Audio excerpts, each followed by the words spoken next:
একদিন ঠিকই দেখা হয়ে যাবে, কখনো কোথাও। 5 বছর, 10 বছর, 50 বছর কিংবা শতাব্দী পেরিয়ে একদিন কোথাও দেখা হবে।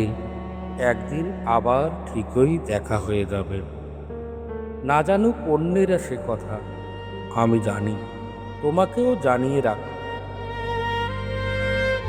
সেদিন তোমার মুখ আজকের মতন এমন কঠিন দেখাবে না। ভ্রুভঙ্গিতে থাকবে না ক্রোধের চিহ্ন, চোখে ঝরবে জলধারা, হাতে হাত রাখার উৎসবে। দেখা হবে, আবার একদিন দেখা হবে।